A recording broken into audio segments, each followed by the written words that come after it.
A bill making its way through Jacksonville City Council would commit the city to investment and promises of infrastructure made decades ago during the city's consolidation, but they've never fully been realized. Neighborhoods in the city's urban core have long been in need of basic improvements. Tonight on Your Side's David Jones joins us live from City Hall with a look at how this bill could set a precedent actually for years to come, right, David?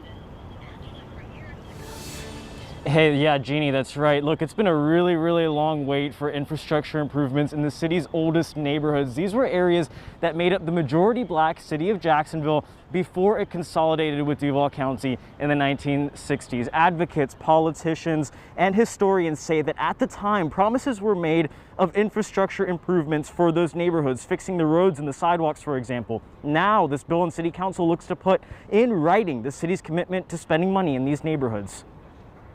Sometimes we have to help the ones that need the help the most. Councilman Matt Carlucci says that means spending in neighborhoods that predate consolidation. The bill he put forward, which was passed Monday by the council's Special Committee on Social Justice and Community Investment, would set a goal, spending 33% of the money set aside annually in the city's capital improvement plan in pre-consolidated neighborhoods. What we're talking about is streets, roads, sidewalks, sewer, septic tank remediation, the basic foundation of what helps us to have a happy home. Not every council person in favor of the idea, though. Councilman Michael Boylan, for example, who says other neighborhoods need attention too. There hardly a day goes by that I don't hear from a constituent in the Mandarin area who's talking about street conditions and drainage.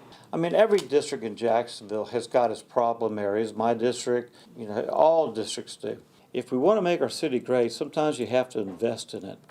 And you got to bring along the people who are struggling, people who need help, so they feel like stakeholders. The bill would expire after 5 years unless reauthorized. In the current capital improvement plan, which is done in 5-year intervals and often amended, around $240 million in infrastructure spending is set aside. Carlucci says the city is likely already close to the 33% threshold being spent in pre-consolidated neighborhoods, but this bill would make the commitment long-term through later administrations and councils.